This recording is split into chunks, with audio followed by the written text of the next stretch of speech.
Hello everyone, I am Professor Gurpreet and you are watching English Wings। दोस्तों, English wings एक ऐसा channel है जिसमें मैं आपके लिए लेके आता हूँ डिफरेंट पोएम्स, आर्टिकल्स, स्टोरीज और उनकी एक्सप्लेनेशन। तो प्लीज़ इस चैनल को लाइक कीजिए, इसे सब्सक्राइब कीजिए ताकि आप मेरी वीडियोस को कभी मिस ना कर पाएं। आज मैं जिस पोएम को एक्सप्लेन करने जा रहा हूं वो है I will embrace only the sun by Tripuraneni Srinivas. Tripuraneni Srinivas एक तेलुगु पोएट हैं और उन्होंने ओरिजिनली इस पोएम को तेलुगु में ही लिखा था, लेकिन इसे ट्रांसलेट किया है के दामोदर राव ने।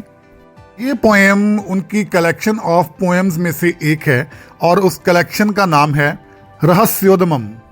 श्रीनिवास की कविता अपनी मौलिकता, क्रांतिकारी सोच और डिफरेंट स्टाइल के लिए जानी जाती है और वो लकीर से हटकर कुछ नई बात करने की कोशिश कर रहे हैं इस कविता में। I have always doubted the distinct shade of a face on another face. I always look down upon the mirror that makes man a mere reflection। कवि इन लाइनों में खुले तौर पर इमिटेशन यानी नकल पर अपनी नापसंदगी जाहिर करते हैं। वो कहते हैं कि वो उस व्यक्ति को पसंद नहीं करते जिसने किसी और का चेहरा पहना हुआ हो। ये कहने का मतलब ये है कि वो उन लोगों को पसंद नहीं करते जो दूसरों की सोच और दूसरे के काम की नकल उतारते हैं। आगे कवि कहते हैं कि नकल उतारने वाले लोग शीशे की तरह होते हैं जिनका अपना कोई वजूद नहीं होता। वो उसी शीशे की तरह होते हैं जो अपने आप को नहीं दिखाता पर दूसरों की परछाई बनता है। इससे और आगे बढ़ते हुए कवि कहते हैं कि वो शीशे को भी पसंद नहीं करते हैं क्योंकि शीशा इंसान को सिर्फ एक परछाई बना देता है। उनका मानना है कि जब एक आदमी किसी और की नकल उतारता है तो वो अपना व्यक्तित्व और पहचान खो बैठता है, बस उस इंसान की परछाई बन जाता है जिसकी वो नकल उतारता है। With 20 centuries old sky as witness, filled with tears of people, amidst sobs of 7 oceans that occupy 1/3 of planet Earth, standing in the corner of this period of time, I am recreating myself once again। Lines में कवि sky को एक अलंकार, एक metaphor के तौर पर इस्तेमाल करते हैं जो कि ऊपर से देखने वाली एक शक्ति की ओर इशारा करती है। वो कहते हैं कि ये आसमान धरती के ऊपर हो रही सारी ह्यूमन एक्टिविटीज का गवाह है। कवि अपने फिलोसॉफिकल व्यूज पेश करते हुए कहते हैं कि दुनिया के 7 समंदर इंसानियत की सिसकियों से भरे हुए हैं। वो आगे कहते हैं कि धरती के बाकी हिस्सों पर इंसान बसते हैं जिनके डरों ने आसमान को बादलों से भरा हुआ है।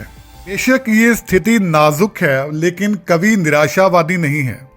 वो कहते हैं कि वो अपने आप को सुधार के लिए दोबारा पैदा कर रहे हैं। कवि नए तजुर्बे करना चाहते हैं और उन्हें पुराने रिवाजों के साथ चिपके रहना अच्छा नहीं लगता और वो इन रिवाजों के पुराने रूपों के साथ चलने को भी पसंद नहीं करते। I always liked the song that defied total comprehension, where there is scope for imagination. I made a habit of rebirth again and again. Isn't birth a victory over death? Aren't ideas creators? इन लाइनों में कवि कहता है कि वो उन बातों को पसंद नहीं करता जो आसानी से डिफाइन हो जाएं, परिभाषित हो जाएं। वो यहाँ कहना चाहता है कि मुश्किल बातें या मुश्किल चीजें उसे अट्रैक्ट करती हैं। इंसान ऐसी बातों को कल्पना से ही समझ सकता है। वो आगे कहता है कि वो दोबारा जन्म लेना चाहता है, बार बार पैदा होना चाहता है और अपने अंदर नई शक्तियों की तलाश करना चाहता है। असल में हर नई शक्ति की खोज ही उसके लिए एक नया जन्म है।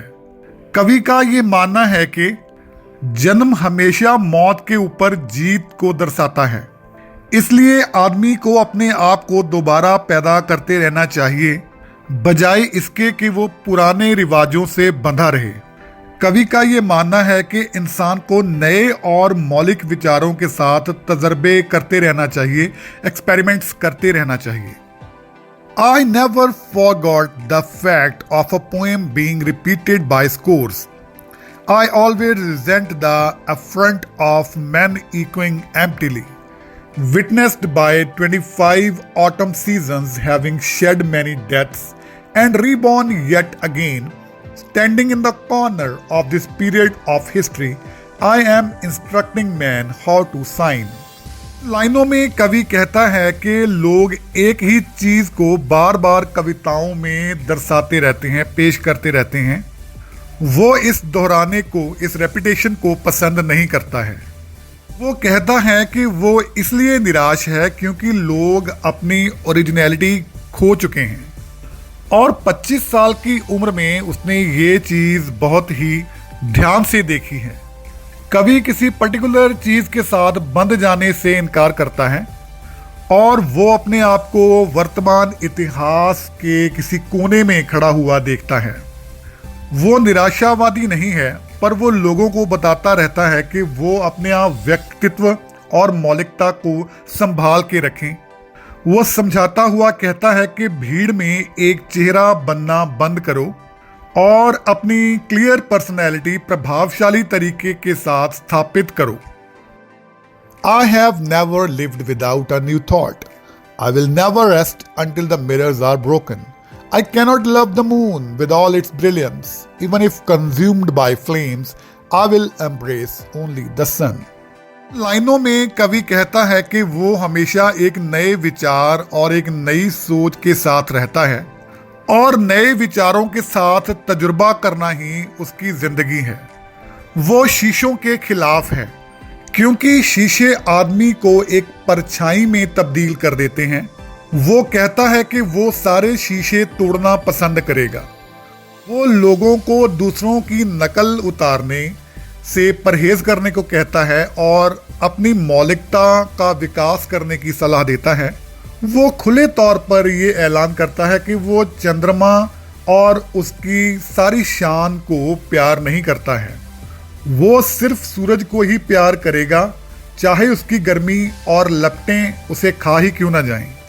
इसका कारण ये है कि चंद्रमा की अपनी कोई रोशनी नहीं है। चंद्रमा एक शीशा है जो सूरज की रोशनी दिखा रहा है, जबकि सूरज के पास कभी ना खत्म होने वाली रोशनी और शक्ति है। सूरज के पास ओरिजिनलिटी है, जबकि चंद्रमा के पास ये ओरिजिनलिटी, ये मौलिकता नहीं है। चंद्रमा ने सूरज से रोशनी उधार ली है और वो सूरज की रोशनी की नकल उतारता है।